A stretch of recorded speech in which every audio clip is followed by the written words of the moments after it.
राम मंदिर ट्रस्ट ने बड़ा फैसला लिया है और आचार्य इंद्रदेव मिश्र को अयोध्या के भव्य राम मंदिर का नया व्यवस्था प्रमुख बना दिया है, जो दिसंबर 2026 तक राम मंदिर में बड़ी जिम्मेदारी संभालेंगे। और यह खबर तब आई है जब राम मंदिर के सीईओ के लिए ताबड़तोड़ इंटरव्यू चल रहे हैं और बहुत जल्द राम मंदिर को पहला सीईओ मिलने वाला है। इसी बीच एक और बड़ी खबर राम मंदिर दान चोरी से जुड़ी आई है और वो है कि सभी 8 चोरों की 14 दिन तक और कुटाई होगी, यानी उनकी रिमांड को लेकर फिर से फैसला आया है, जिसे 14 दिन एक्सटेंड कर दिया गया है। और अब चंपत राय की राम मंदिर में वापसी की खबरें भी आने लगी हैं और पूरे देश में खलबली मच गई है। एक साथ राम मंदिर में कई बड़े घटनाक्रम देखने को मिल रहे हैं, जो राम भक्तों के लिए बड़ी खुशखबरी लेकर आया है। नमस्कार, थर्ड आई देख रहे हैं आप, मैं हूं नवेंदु और आज के इस वीडियो में आपको बताऊंगा कैसे राम भक्तों को एक के बाद एक बड़ी जीत मिलती हुई नजर आ रही है।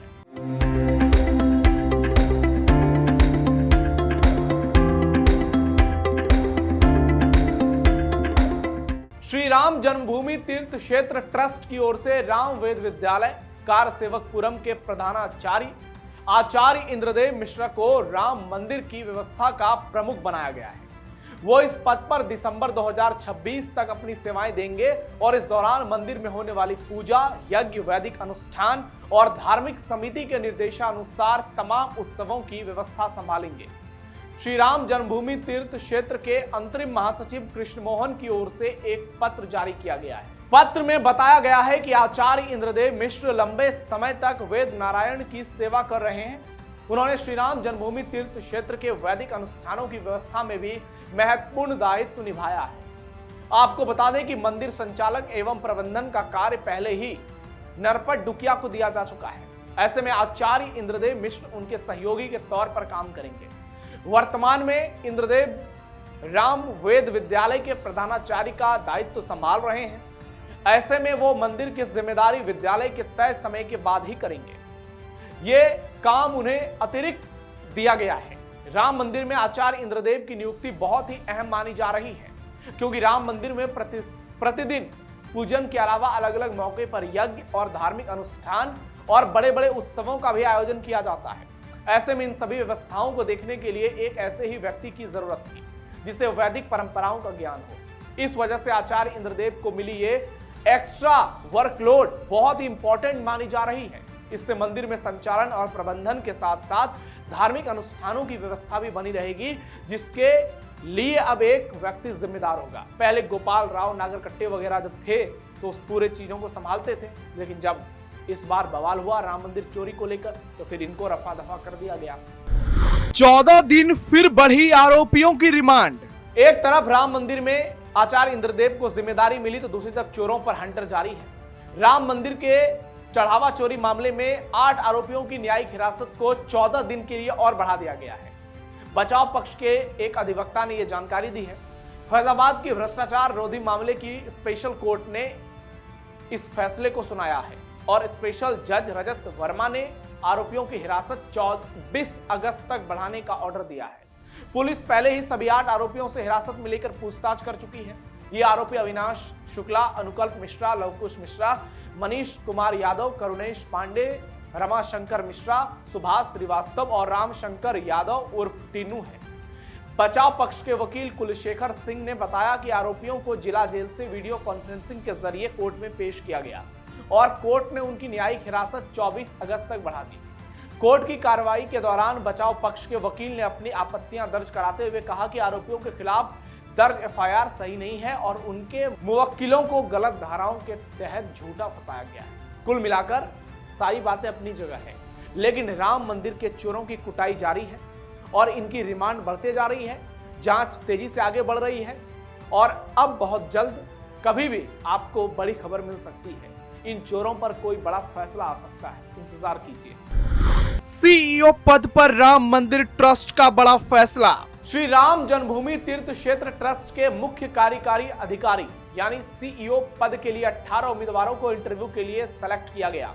राम मंदिर में सीईओ पद के लिए इंटरव्यू आज से हो रहे हैं। सूत्रों ने बताया कि इस पद के लिए करीब 5300 एप्लीकेशन आए हैं। इसके बाद एक चयन समिति ने इंटरव्यू के लिए 18 उम्मीदवारों को सेलेक्ट किया है। प्रशासनिक अनुभव रखने वाले उम्मीदवारों को प्राथमिकता दी जाएगी। चुने गए उम्मीदवारों का मंगलवार और बुधवार को मंदिर परिसर में इंटरव्यू हो रहा है। मंगलवार यानी आज ही शुरू हो चुका है, कल तक चलेगा। सीईओ पद के लिए इंटरव्यू लेने वाले पैनल में न्यायमूर्ति retired Pramod Kohli, lieutenant general retired Vishnukant Chaturvedi और शिरडी साई बाबा ट्रस्ट के पूर्व अध्यक्ष सुरेश हवारे शामिल हैं। सीईओ का मुख्य कार्य मंदिर के कामकाज का प्रबंधन देखना होगा, इसलिए उम्मीदवार के पास प्रबंधन का बेहतर अनुभव होना जरूरी है।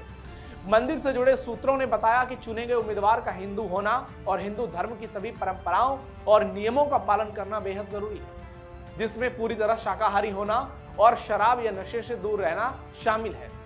श्री राम जन्मभूमि तीर्थ क्षेत्र ट्रस्ट के सीईओ पद के लिए उम्र की सीमा 50 से 70 के बीच तय की गई है। ट्रस्ट के अधिकारियों ने जून के पहले सप्ताह में राम मंदिर में चढ़ावा चोरी के आरोप लगने के बाद एक सीईओ नियुक्त करने का फैसला किया था।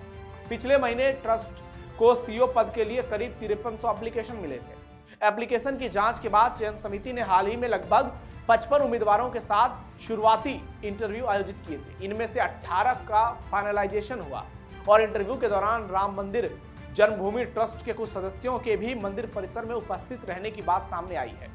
इंटरव्यू के बाद चयन समिति 3 उम्मीदवारों को शॉर्टलिस्ट करेगी और उनके नाम श्री राम जन्मभूमि तीर्थ क्षेत्र ट्रस्ट को विचार करने के लिए भेजेगी।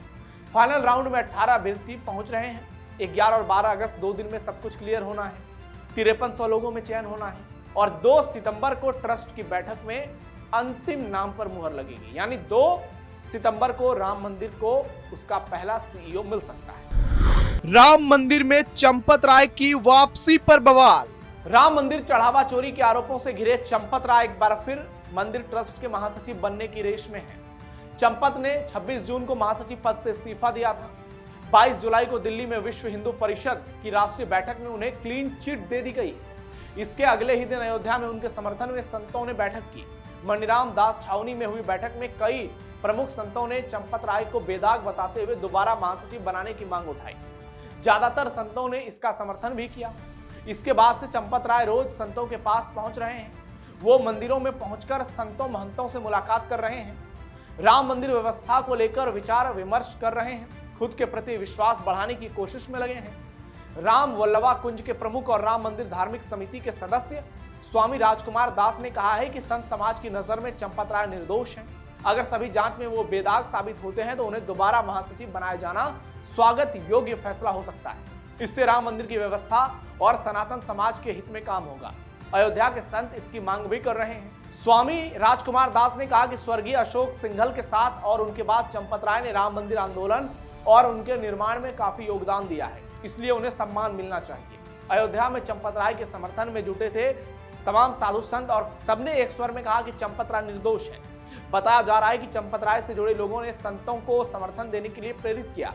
ये लोग मंदिर गए और चंपत राय के पक्ष में समर्थन मांगा था। इसके बाद पूरा माहौल बदल गया। सूत्रों के मुताबिक ऊपर से मैसेज मिलने के बाद विश्व हिंदू परिषद में चंपत राय का विरोध पूरी तरह से ठंडा पड़ गया। संतों ने चंपत राय के राम मंदिर आंदोलन की चर्चा की और उन पर लग रहे आरोपों को साजिश करार दिया। अब देखना यह होगा कि आगे चलकर चंपत राय पर क्या कुछ फैसला होता है, लेकिन तब तक इंतजार करना पड़ेगा जब तक कि फाइनल फैसला राम मंदिर पर नहीं आ जाता। अभी जांच चल रही है, न्यायिक हिरासत फिर से बढ़ाया गया है। आगे चलकर बहुत सारी चीजें क्लियर होंगी और अगर चंपत राय बाइज्जत बरी हो जाते हैं तो फिर हिंदू समाज इस बात को कहता है कि चंपत राय को सम्मान के साथ राम मंदिर में बुला सकते हैं लोग। अब देखना यह होगा कि सीईओ की जिम्मेदारी किसे मिलती है और राम मंदिर ट्रस्ट में जो लगातार बदलाव हो रहे हैं वो बदलाव कहां जाकर रुकता है, क्योंकि योगी आदित्यनाथ ने साफ तौर से कह दिया है कि राम भक्तों के साथ खिलवाड़ नहीं होगा। भले ही समाजवादी पार्टी अखिलेश यादव कितना भी हल्ला क्यों ना मचाएं, कितना ही बवाल क्यों ना करें, लेकिन इतना तय है कि अयोध्या में राम भक्तों को न्याय योगी आदित्यनाथ के राज में मिला था, मिलने की अभी भी उम्मीद है और आगे भी मिलेगी। लेकिन जो लोग इस मामले पर राजनीति कर रहे हैं उनके लिए बड़ा झटका है। आज अयोध्या में भव्य श्री राम मंदिर में व्यवस्थाओं को दुरुस्त किया जा रहा है। सारी चीजों को सही करने की दिशा में सरकार लगातार फैसले ले रही है। राम मंदिर ट्रस्ट फैसला ले रहा है। इसी को देखते हुए बहुत बड़ी बड़ी जिम्मेदारियों को अलग अलग लोगों को बांटा जा रहा है और आचार्य इंद्रदेव की नियुक्ति भी इसी कड़ी में एक बड़ा फैसला है। तो इंतजार कीजिए, बहुत जल्द दूध का दूध, पानी का पानी हो जाएगा और जिन लोगों ने रामलला के खिलाफ साजिशें रची हैं वो बहुत जल्द आपके सामने बेनकाब होंगे। और इतना जरूर तय है कि ये जो 8 लोग हैं असली चोर यही हैं, क्योंकि अब तक जो खुलासे हुए उसके मुताबिक इन लोगों ने ही पूरा षड्यंत्र रचा था। तो देखते हैं कोर्ट का क्या फैसला आता है। लेकिन योगी आदित्यनाथ के शासनकाल में हिंदू समाज गदगद है और उसको लग रहा है कि राम मंदिर में उनके साथ न्याय हो रहा है। आपकी राय कमेंट बॉक्स में हमारे लिए बेहद महत्वपूर्ण है। फिलहाल के लिए इतना ही, धन्यवाद।